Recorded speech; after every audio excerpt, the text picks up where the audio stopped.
शीतल हेम मंदिर शोभितम् निकट गंगा बहत निर्मल बद्रीनाथ विश्वम्भरम् श्री बद्रीनाथ विश्वम्भरम्। जय मां भगवती। नमस्कार, मैं हूं डॉक्टर हरीशचंद्र लखेड़ा और यह मेरा नया चैनल है धर्म भोग। इसमें आपका स्वागत है। इसमें मैं धर्म की ही बातें करूंगा, धर्म, आध्यात्म, विभिन्न संस्कृतियों का और अपने जो धर्म है उससे भी मैं तुलना करूंगा, क्योंकि बहुत सी अज्ञानता की बातें सोशल मीडिया में चल रही हैं। मैंने सोचा कि इसलिए आपके सामने आऊं। सबसे पहले मैं शुरुआत करता हूं अयोध्या में जो भगवान राम के मंदिर का 22 जनवरी 2024 को प्राण प्रतिष्ठा होनी है। उस प्राण प्रतिष्ठा को लेकर लोग अजीब अजीब तरह के सवाल पूछ रहे हैं कि यदि ब्राह्मण इतने ही प्राण प्रतिष्ठा कर सकते हैं तो उनके पुरखे मरते क्यों हैं, उनमें प्राण क्यों नहीं डाल देते। जी हां, मैं इसी पर बात करूंगा, लेकिन तब तक आपसे अनुरोध है कि मेरे इस चैनल को अवश्य सब्सक्राइब कर दीजिए। यह एक शुरुआत है। धर्म पर भी बात करूंगा, लेकिन आप जानते हैं कि पहले ही मेरे हिमालयी लोग जो हिमालयी सभ्यता पर है वो भी है, और एक समसामयिक जो मुद्दे हैं न्यूज चैनल उस पर भी है, HCN न्यूज, इनको भी देखिएगा। तो बात करते हैं पहले प्राण प्रतिष्ठा की। प्राण प्रतिष्ठा क्या है? प्राण प्रतिष्ठा का मतलब ये नहीं है कि किसी भी हमने मूर्ति में प्राण डाला और वो फिर चलने फिरने लगेगी, आपसे बात करेगी। बिल्कुल नहीं। एक शब्द है प्राण प्रतिष्ठा, कि प्राण प्रतिष्ठा शब्दों में सर्वोच्च है, यानी प्राण, यदि जब तक हमारे शरीर में प्राण है तो हम तभी चलते हैं, प्राण नहीं है तो कुछ नहीं है। इससे जो सर्वोच्च पराकाष्ठा है शब्दों की, वो अपने अपने भगवान के लिए दिए, अपने आराध्य के लिए दिए। प्राण प्रतिष्ठा का इतना ही मतलब है कि हमारे जो आराध्य हैं उसमें हमने एक विधिवत पूजा की, एक सम्मान दिया उनको, और उस दिन से हम ये मानते हैं कि उनमें प्राण है, तो हम उनसे बात करेंगे, हमसे उनसे जुड़ेंगे और हम उनसे अपने दुख, दर्द, पीड़ा जो भी है वो भी बयां करेंगे, आशीर्वाद मांगेंगे और उनसे हम संवाद कर सकेंगे। अब सवाल यह है कि हम एक मूर्ति में क्या ऐसा हो सकता है? बिल्कुल नहीं जी, पत्थर है। ये पूरे सनातनी में जानते हैं, तमाम हमारे जो पौराणिक काल से जो महान ऋषि हुए, संत हुए, ज्ञानी हुए, वो भी जानते हैं। लेकिन ये भावना का एक अपने आस्था का मतलब है, आस्था का ये मामला है। अब जैसे आप मैं बताऊं, जो लोग मूर्ति पूजक नहीं हैं, जो मूर्ति पूजा करने वालों का बिल्कुल सख्त खिलाफ रहते हैं, एक मुहिम चलाते हैं, उनकी हत्या तक कर देते हैं, वे लोग भी, उनके भी तो कुछ आस्था स्थल है, और वे अपने घरों में उनकी फोटो तो लगाते हैं। अब देखें, यदि ये पत्थर है तो वो भी तो एक कागज का टुकड़ा है, तो आप उस कागज को देखकर आपके मन में क्यों श्रद्धा आ जाती है? इससे भी हट जाइए। आपके पास आपके माता पिता या जिनके माता पिता की मृत्यु हो चुके, उनकी या पुरखों की, दादा परदादा जो भी है, उनकी फोटो तो लगाते हैं।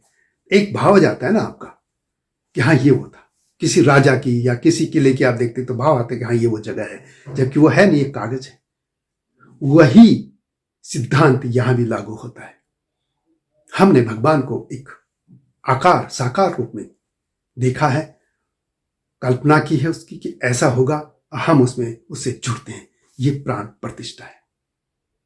इस बारे में विद्वान डॉक्टर गोविंद बल्लभ जोशी क्या कहते हैं, जरा उनका भी सुन लीजिए। आप उनको टेलीविजन चैनलों में देखते होंगे। नमस्कारम, नमो नमः। हाँ आचार्य जी नमस्कार। मुझे ये जानना है कि अयोध्या में जो भगवान श्री राम का जो नया मंदिर बन रहा है उसमें भगवान की मूर्ति की प्राण प्रतिष्ठा होनी है, तो ये प्राण प्रतिष्ठा क्या है और इसका महत्व क्या है, ये बता दीजिए। सबसे पहले आपको ऐसे पुनीत कार्य के लिए डॉक्टर हरीश लखेड़ा जी को बहुत बहुत वर्धापनम, शुभकामनाएं जी धन्यवाद। और भगवान राम का अयोध्या में जो अवतरण हुआ है जी, अयोध्या में अवतरण हुआ है, और उस अवतरण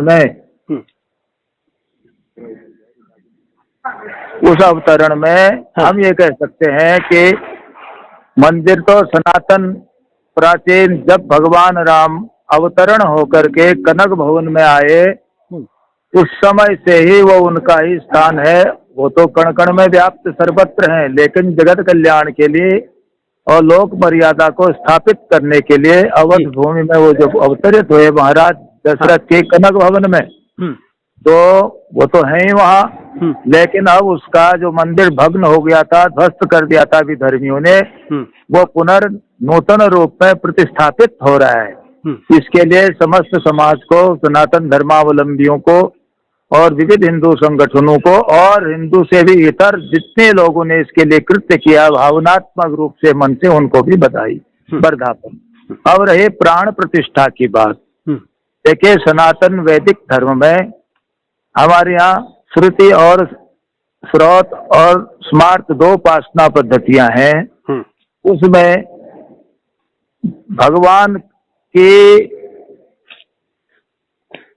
प्रतिमा नहीं, मूर्ति प्रतिष्ठा समारोह होता है। उनकी प्रतिमा और मूर्ति में अंतर बता गया। मूर्ति केवल सामान्य स्टैचू है और मूर्ति में भगवान मूर्तिमान होते हैं। उनके समस्त स्वरूप का, समस्त ऐश्वर्य का, उनका सांगोपांग पूजन होते हुए उनकी शक्तियों का, मुद्राओं का, उनके धर्म का, उनके आचरण का, भगवान के संकल्पों का, है ना, उसमें पादुका पादु पूजन होता है, कटि पूजन होता है, मस्तक पूजन होता है, अस्त्र शस्त्रादि समेत उनकी समस्त विभूतियों का वहां पर आवाहन करके एक बृहत्तर महत शक्ति को वहां पर आवाहित किया जाता है जी, जो स्टैचू में या अन्य प्रतिमाओं में नहीं होता है। वो प्रतीकात्मक है। लेकिन क्योंकि इसमें एक बात को ये जानना परम आवश्यक है, भगवान राम का अवतरण हुआ है। इक्ष्वाक वंश में इक्ष्वाक हुए हैं, अंशुमान हुए हैं, अज भगीरथ हुए हैं, रघु हुए हैं। उनके मूर्तियां तो बन सकते हैं, पर उनकी जो है प्रतिमा तो बन सकते, मूर्तियां नहीं है। क्योंकि उनके अंदर ईश्वरत्व के, वो एक राजा के रूप में थे, ईश्वरत्व की अवधारणा नहीं है। इसलिए शास्त्र ये सिद्ध करता है, भगवान अपनी अनंत विभूतियों के साथ जिस महत्तर कार्य के लिए अवतार लेके आता है, हमारे यहाँ शास्त्र और पुराणों में 24 अवतारों की अवधारणा है, उसमें भगवान राम का अवतार है और वो पहले ही कह दिया गया। इसीलिए भगवान का मूर्ति जो है प्राण प्रतिष्ठा होती है। प्राण प्रतिष्ठा में समस्त उनके ऐश्वर्य और उनके स्वरूप का पूजन होते हुए उनके अंदर वही शक्ति प्रकट की जाती है वेद मंत्रों के द्वारा, पौराणिक मंत्रों के द्वारा, और ये हमारे ऋषियों के द्वारा सिद्ध विज्ञान है ना। हम एक बात और ध्यान रखना चाहिए, मनुष्य का जन्म होता है, भगवान का अवतरण होता है जी। महाराजा दशरथ आज इतने प्रतापी थे, रघु आदि, उनका जन्म माना जाएगा। हाँ। उनका अवतार नहीं कहते हैं, जिसका अवतार है वही भगवान है। विशेष कार्य हेतु जो ईश्वरीय शक्ति एक जगह पूंजीभूत होती है, हाँ, वो अवतार है। इसलिए भगवान मर्यादा पुरुषोत्तम श्री राम, वो साक्षात भगवान वाल्मीकि जी ने श्रीमद् वाल्मीकि रामायण में लिखा है, रामो विग्रहवान धर्मः, साक्षात धर्म मूर्ति के रूप में भगवान राम का इस जगत में धर्म आचरण के उपदेश के लिए अवतरण हुआ है, प्रकट हुए हैं। अच्छा, एक चीज और बताइए, कुछ लोग कहते हैं कि ब्राह्मण यदि इस मूर्तियों में प्राण प्रतिष्ठा करते हैं, यानी प्राण लाते हैं, तो फिर उनके पितरों की मृत्यु क्यों हुई? वो अपने मृतक पितरों में प्राण क्यों नहीं फूंक देते? इसको किस तरीके से हम समझाएं? पितर केवल ब्राह्मणों के ही थोड़ी होते हैं, समस्त मानव जाति के पितर होते हैं। और पितरों के मुक्ति के लिए हमारे यहाँ वैदिक ब्राह्मण सनातन उससे जुड़े हुए जो निष्णात हैं, उनको ये आदेश निर्देश है, तुम केवल अपने ही पितरों का तर्पण मार्जन आदि नहीं करेंगे, जो नास्तिक और धूर्त किस्म के प्राणी जगत में संतान हो जाएगी, आपने उन अन्यान्य के लिए एक तर्पण आता है उसमें, है ना, तो उसके लिए भी तर्पण होता है। पितामह भीष्म के लिए तर्पण है उसमें। यह थे डॉक्टर गोविंद बल्लभ जोशी। अब मैं इस बात को आगे बढ़ाता हूं कि प्राण प्रतिष्ठा, इसलिए ये मत मानिए कि भगवान चलने फिरने लगेंगे, जैसे मैंने पहले भी कहा। यह सिर्फ अपने आराध्य से जुड़ने का मामला है और हम उनसे जुड़ते हैं। और ऐसा नहीं कि सनातन धर्म में सिर्फ मूर्ति पूजा ही नहीं, ये ऐसा सनातन धर्म है जिसमें पूजा कीजिए, नहीं कीजिए, मूर्ति पूजिए, मूर्ति पूजा के खिलाफ बोलिए, सब कुछ इतना लोकतांत्रिक एक धर्म है कि क्योंकि विभिन्न तरह की सभ्यताएं इसमें आती गई, और ये ऐसा महान धर्म है कि जिसने सभी को उनकी आस्था के साथ फलने फूलने का मौका दिया। आप भगवान को मानिए, मत मानिए, आप मूर्ति पूजिए, मत पूजिए, क्योंकि एक डेमोक्रेटिक सिस्टम, तभी तो सुप्रीम कोर्ट ने भी कहा कि एक जीवन शैली है। और हमारा धर्म ये भी नहीं होता कि हम पूजा करें शाम को, कभी भी हमारे धर्मों में ये नहीं लिखा गया है। हमारे धर्म का ये है कि मैं ईमानदारी से अपना जीवन जीऊं, अपने माता पिता की सेवा करूं, अपने गुरु की करूं, अपने आराध्य को मानूं, अपना मेरा जो कर्तव्य है उसको निभाऊं। ये मेरा धर्म है। मेरा देश, मेरी जाति, मेरी संस्कृति, जो मेरा समाज, उसके लिए मैं एक मेरी जो ड्यूटीज है, मेरी कर्तव्य है, उनको निर्वाह करूं। ये मेरा धर्म है। मेरा धर्म ये नहीं कि मैं इतनी बार पूजा करूं, इतने बार ये करूं, अपने धर्म के लिए दूसरों का गला काटूं, ऐसा बिल्कुल हमारे धर्म में नहीं। इस बार मैं विस्तार से बताऊंगा, लेकिन अभी था सिर्फ प्राण प्रतिष्ठा की। प्राण प्रतिष्ठा ये है कि फिर आपको रिपीट कर रहा हूं कि हम अपने आराध्य से जुड़ते हैं, बस। अन्य मुद्दों पे जो भी बहुत सी चीजें उनको ज्ञानता नहीं है, अज्ञानता में है, बता नहीं पाते, दूसरे लोग आपके डिस्कस कर लेते हैं और अपनी बातों को बढ़ा के हमने ये हमारे धर्म में ये, लेकिन हमारे धर्म को आपको जानना पड़ेगा। और मैं इसी मुहिम पे अब आपके सामने आया हूं, इसी उद्देश्य की मैं आपको बता सकूं। आशा करता हूं आपको ये बात समझ आई होगी।